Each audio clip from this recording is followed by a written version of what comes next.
கிறிஸ்துவுக்குள்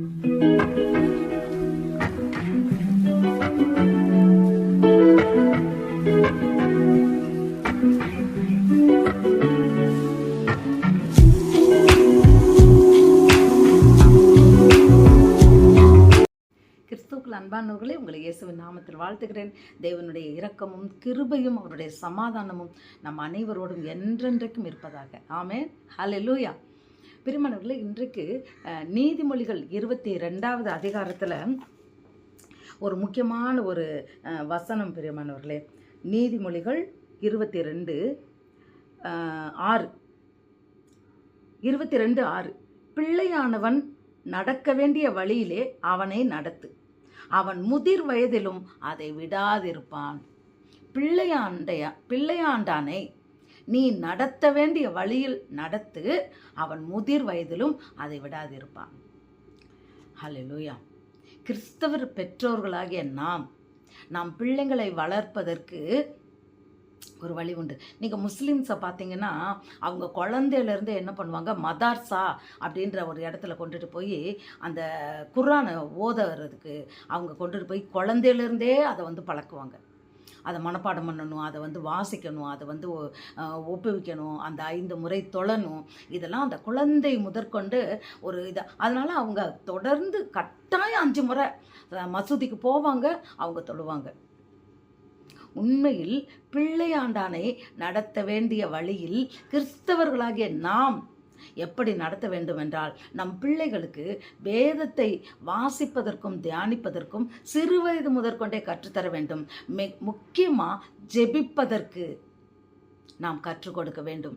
மேலும் கர்த்தருக்கு பயப்படுவதற்கு நாம் கற்றுக் கொடுக்க வேண்டும். பிரியமானவர்களே, அடுத்ததாக கீழ்ப்படிவதற்கு நாம் கற்றுக் கொடுக்க வேண்டும்.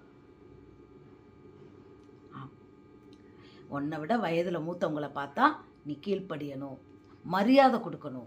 குழந்தைங்களுக்கு மற்றவர்களை மதிப்பதற்கு நாம் கற்றுக் கொடுக்க வேண்டும். அது மாத்திரமில்லை, சிறு வயதிலிருந்தே விட்டு கொடுப்பதற்கு ஆணாகிலும் பெண்ணாகிலும் அந்த வேறுபாடெல்லாம் வேண்டாம். ஆண் குழந்தை பெண் குழந்தையெல்லாம் இல்லை, எந்த குழந்தையாக இருந்தாலும் விட்டு கொடுத்து வாழ்வதற்கு நாம் கற்றுக் கொடுக்க வேண்டும். கர்த்தருடைய பாதையை செம்மையான வழியில் எப்படி நடப்பது என்பதை நாம் சொல்லிக் கொடுக்க வேண்டும். ஏன்னா ஆண்டவர் சொல்கிறார், நானே வழி, நானே சத்தியம், நானே ஜீவன் சொல்கிறாரு. அவர் வழி சத்திய பாதை தான். அந்த வழியில் குழந்தையிலிருந்தே நாம் போவதற்கு, உண்மை வழி, உண்மை பேசுவதற்கு நாம் கற்றுக் கொடுக்க வேண்டும். அடுத்தவங்க மேலே அன்பு வைப்பதற்கு நாம் கற்றுக் கொடுக்க வேண்டும். மற்றவர்களை நேசிப்பதற்கு நாம் சொல்லி தருகிறோமா? இப்போது ஒரு இப்போ ஒரு இப்போ குழந்தைங்க பிறந்த நாள்னு வச்சுக்கோங்க, அநேகர் உண்மையில் ஒரு இவங்கிட்ட போய், அதாவது ஒரு அநாத ஆசிரமத்தில் இந்த மாதிரிலாம் போயெல்லாம் சாப்பாடு கொடுப்பாங்க. உண்மைதான். ஆனால் அந்த குழந்தைகளுக்கு தெரியாது, அம்மா கூட்டிகிட்டு வந்திருக்காங்க, எங்கே நம்ம கொடுக்குறோம். உண்மையிலேயே அந்த அந்த இரக்கம் காட்டுகிற அன்பு, அந்த ஒரு இருதயம், இதை நாம் குழந்தை முதற்கொண்டே நாம் பிள்ளைகளுக்கு கற்றுக் கொடுக்க வேண்டும். விசேஷித்த விதமாய் நாம் கர்த்தருக்கு பயப்படுகின்ற பயத்தையும் ஜெபிக்கிறதற்கும் வேதத்தின் மகத்துவங்களையும் நாம் கற்றுக் கொடுக்க வேண்டும். உபாகமத்தில் எழுதியிருக்கிறது, இந்த வசனங்களை நீ உன் பிள்ளைகள் மறவாத படிக்கு, நீ உட்காரும் போதும் எழும்பும் போதும், வெளியில் போகும்போதும் வரும்போதும், தூங்கும் போதும் எழும்பும் போதும் நீ அதை உன் பிள்ளைகளுக்கு கருத்தாய் போதி. நாம் பிள்ளைகளுக்கு போதிக்க வேண்டும். உன் பிள்ளையாண்டானை நீ நடத்த வேண்டிய வழியில் நடத்துவதற்கு நாம் வேதத்தை அவர்களுக்கு போதிக்க வேண்டும். அப்படி நாம் வேதத்தை போதிக்கும் போது நிச்சயமாக அவர்கள் முதிர் வயதிலும் அதை கைவிடாதிருப்பார்கள். நம்ம வாலிப பிள்ளைகள் வரைக்கும் நம்ம விட்டுறோம்.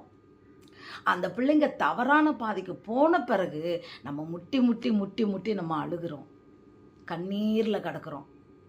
என் பிள்ளை மாற மாட்டானான்னு சொல்லி ஓடி ஓடி ஓடி பாஸ்டர் மார்கிட்ட என் பிள்ளைக்காக ஜெபிங்க, என் பிள்ளை ரட்சிக்கப்படணும்னு சொல்லி ஜப குறிப்பை வைக்கிறோம்.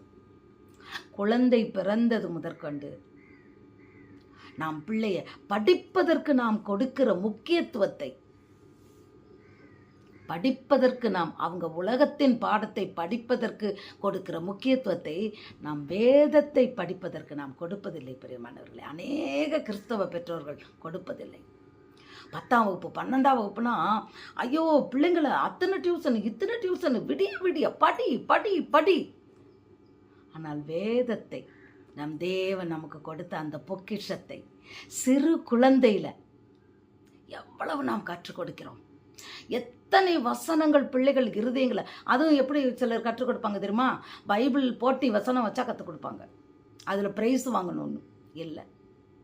ஒவ்வொரு நாளும் ஒரு வசனத்தை நாம் குழந்தைகளுக்கு நாம் கற்றுக் கொடுக்கும்போது, அவங்க பேச ஆரம்பிக்கும் போதே, அந்த மழலை வார்த்தை இருக்கும்போதே நாம் கற்றுக் கொடுத்து அவர்களுக்கு வந்தால் அந்த வசனங்களினால் உள்ளம் நிரம்ப நிரம்ப நிரம்ப சாத்தான் பிள்ளைகளை தொட முடியாது. ஆம், கர்த்தருக்கு பயப்படுகிற பயத்தை நாம் சிறு வயது முதற்கொண்டே, குழந்தை 5 வயதுக்குள்ள நாம் கற்றுக் கொடுக்கும் போது அவன் வாலிப வயதிலும் அதை விட மாட்டான், முதிர் வயதிலும் அதை விட மாட்டான். வசனங்கள் உள்ள இருக்கும்போது பிசாசு பிள்ளைங்களை தொட முடியாது. அந்த சத்தியத்துக்கு கீழ்ப்படிவதற்கு நாம் கற்றுக் கொடுக்க வேண்டும். ஆம் பிரியமானவர்களே, முக்கியமாக குழந்தைகள் மேலே நாம் அளவில்லாத அன்பு வைத்திருக்கிறோம் என்பதற்கு அடையாளம் தேவனுடைய பிள்ளைகளாய் அவர்களை வளர்ப்பது தான். உலகத்தின் பிள்ளைகளாய் மற்ற பிள்ளைங்களை போல என் பிள்ளை அதில் ஜெயிச்சிட்டான் இதில் ஜெயிச்சிட்டான் 15 மெடல் வாங்கி வச்சிருக்கான், ஜீவ கிரீடம் நம் பிள்ளை வாங்குவானா? நம் பிள்ளை ஜீவ கிரீடத்தை, ஜெயமுள்ளவனுக்கு ஜீவ கிரீடம் கொடுக்கப்படும்ன்ற அந்த கிரீடத்தை தேவனிடத்தில் வாங்குவானா? எத்தனையோ போட்டி பிரைஸ் வாங்கியிருக்கலாம், ஏன்னா இல்லைங்கள, அது தேவனுடைய ஈவு, அவர் கொடுத்த கிருபை. ஆனால் நம் பிள்ளைகளுக்கு சிறு வயது முதற்கொண்டே பிள்ளையாண்டானை நீ நடத்த வேண்டிய வழியில் நடத்து. இன்றைக்கு நாம் குழந்தையிலிருந்து வசனத்தை வாசிக்க, அதை மனனம் செய்ய, அதற்கு கீழ்ப்படிய, பெற்றோருக்கு முற்றிலுமாக கீழ்ப்படிய, உன் தகப்பன் போதகத்தை தள்ளாதே, உன் தாயின் புத்திமதியை கேள் என்ற சத்தியத்திற்கு அவர்கள் கீழ்ப்படிய, கர்த்தருக்கு பயப்படுதலை ஞானத்தின் ஆரம்பம், கர்த்தருக்கு பயப்படுவதற்கு கற்றுக் கொடுக்க, கர்த்தரின் வழியில் நம் பிள்ளைகளை நடத்துவோமா? இன்றைக்கு தேவன் நம்மோடு பேசி இருக்கிறார். நம் பிள்ளைகளுக்கு 5 வயசுக்கு மேலே ஆயிடுச்சு, பரவாயில்ல, இப்பொழுதுலேருந்து ஆரம்பிப்போம். நாம் நினைத்தால் முடியும். நம்ம பக்கத்தில் இருந்து சொல்லி கொடுக்கணும் பெரியமானவர்களே. முதல்ல கஷ்டம்தான். எங்களுக்கெல்லாம் எனக்கு நல்லா ஞாபகம் இருக்குது.